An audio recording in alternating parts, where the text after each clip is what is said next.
부활교회에서 신앙생활을 하고 있는 김경영이라고 합니다. 현재는 하고 있는 일은 이제 학교 급식실에서 조리사로 근무하고 있고요. 이제 신앙생활 한 지는 거의 한 10년 가까이 되고 있습니다. 원래 친구 따라서 이제 고3 때 주말에 좀 할 게 없는 거예요. 그래가지고 그때 친구를 따라서 교회를 나가게 됐는데 당시 친구가 찬양팀이었던 거예요. 그래가지고 자연스럽게 찬양팀 친구들이랑 어울리면서 그 친구들이 이제 찬양팀을 섬기고 같이 이제 협력하는 모습을 보게 되었는데, 당시 제가 이제 동아리 회장을 맡고 있었는데 이제 제 동기들이 다 이런저런 이유로 그만두고 저 혼자랑 이제 후배들만 데리고 동아리를 이끌어 나갔기 때문에 당시 그 찬양팀 친구들을 보면서 나도 이런 든든한 동기들이 있었으면 어땠을까 하는 생각이 들더라고요. 또 이제 나중에는 또 찬양팀에서 행사를 하게 됐는데 그 행사를 진행하던 친구 중 한 명이 저한테 행사 이번에 네가 코러스로 한번 참여해주면 좀 어떻겠느냐 했는데, 처음에는 이제 저는 이제 찬양팀도 아니고 또 노래도 잘 못 부른다, 그래서 좀 부담스럽다라고 얘기는 했지만 속으로는 이제 막 쓰고는 싶은데 라는 생각이 드는 거예요. 그래가지고 처음에 거절을 했는데 이제 그 친구가 이제 고맙게도 그래도 괜찮다, 같이 한번 해봤으면 좋겠다 라고 해줘서 결국 참가했죠. 그러면서 이제 그 친구들이랑 추억도 많이 되게 쌓고 공동체 속에서 그런 유대감도 많이 생기고 그러더라고요. 그러면서 이제 마지막에 이제 무대에 올라섰을 때 하나님께서 계획을 가지고 싶고 그 계획에 따라 사람을 부르시고 또 각자의 능력에 따라 원하시는 방향에 따라 사람을 부르고 쓰신다, 그 말씀이 떠오르면서 내가 이 공동체 속에서 누리고 있는 많은 것들, 경험하고 있는 것들, 이것들이 제가 노력한 것들이 아니거든요. 제가 노력한 거는 교회를 나온 것뿐, 그 외에는 제가 노력한 게 하나도 없더라고요. 그 무대 위에서 저는 이런 기도를 했던 것 같아요. 이 모든 것이 당신의 계획이고 나를 부르시고 나에게 부어주신 사랑이라면 난 당신을 믿고 나아가겠다. 이제 앞으로 당신을 나의 구주로 인정하고 당신께 예배드리는 삶을 살아가도록 하겠다. 이렇게 제가 그 무대 위에서 영접 기도를 처음으로 했던 것 같아요.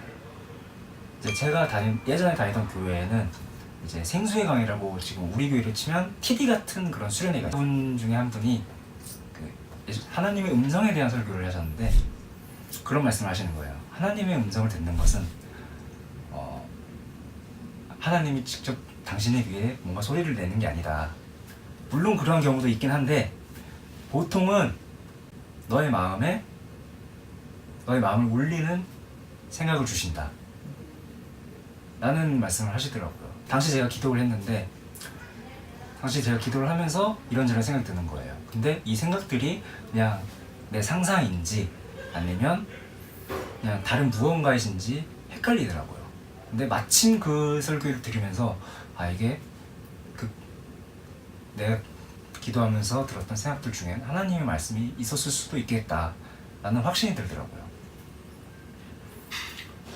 그리고 이제 나중에 그 수련회 가운데 기도를 하면서 그동안 이제 기도하면서 주셨던 생각들이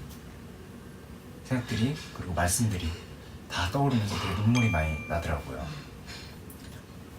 그런 확신이 들면서 이제 나중에 그 수련회 가운데서 기도를 하면서 그동안 하나님께서 나한테 해주셨던 말씀 그리고 주셨던 생각들이 떠오르면서 되게 눈물이 많이 나더라고요. 그래서 내가 그동안 하나님의 말씀을 온전히 듣지 못했구나, 내가 정말 그동안 어리석었구나, 이런 생각이 들던 와중에 하나님께서 저에게 제 마음 가운데 주시는 말씀이 이제 나의 말을 들으며 나와 교류하면서 함께 나아가자, 이런 말씀을 제게 주시더라고요, 마음속에. 그러면서 이제 그 이후부터는 이제 하나님이라는 존재가 뭔가 절대적인 신, 내가 기도를 드려야 되고 예배를 드려야 되는, 뭔가 계속 뭔가 바쳐야 되는 존재뿐만 아니라 정말 친구 같은 존재, 나와 함께 가는 존재, 그리고 때로는 그냥 좀 힘세고 뭔가 좀 강압적인 형 있잖아요. 그런 형들처럼 느껴지더라고요. 네.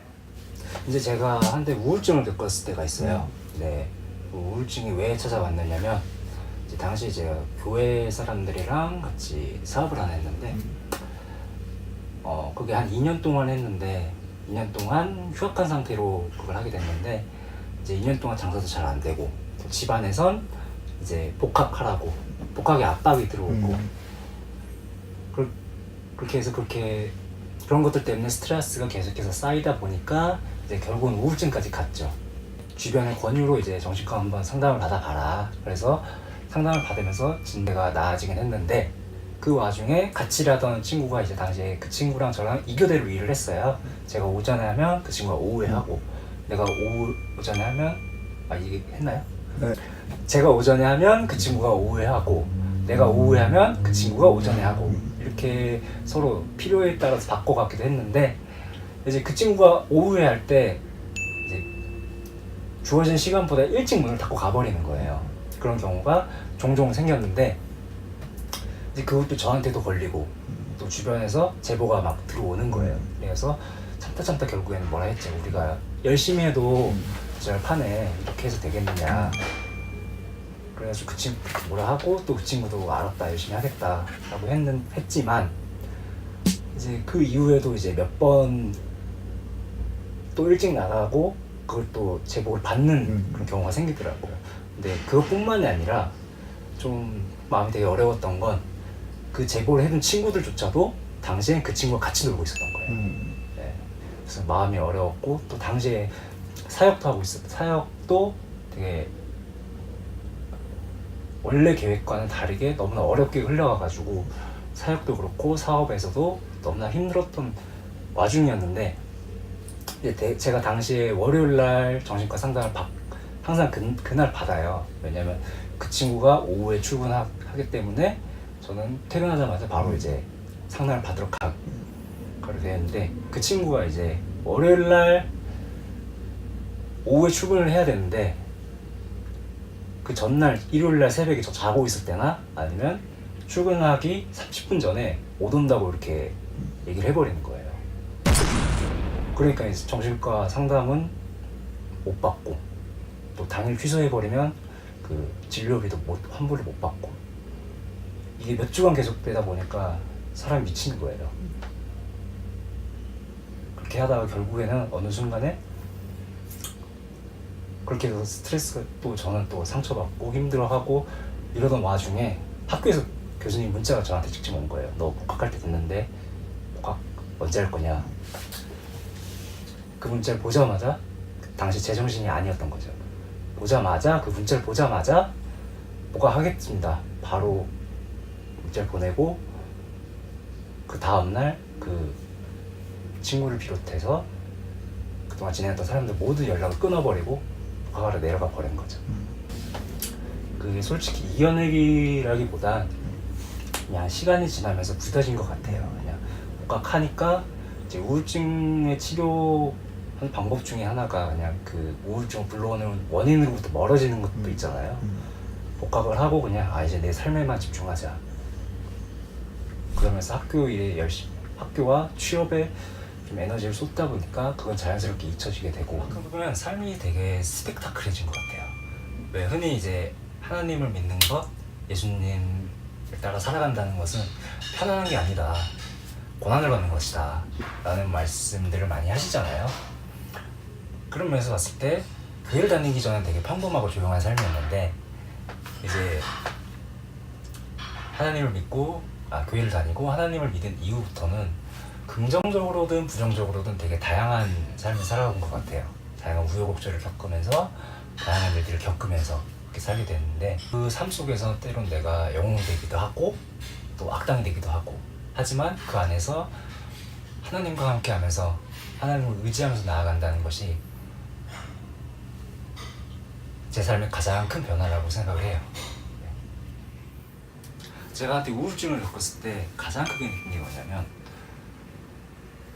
다 잘 될 거야, 힘내, 이런 말들이 되게 공허하게 들렸거든요.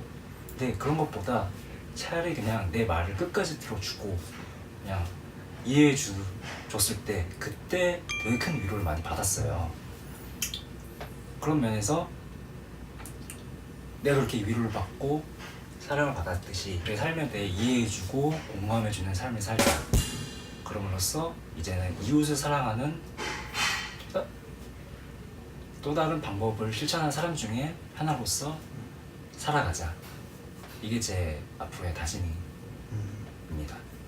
네. 마치도록 하겠습니다.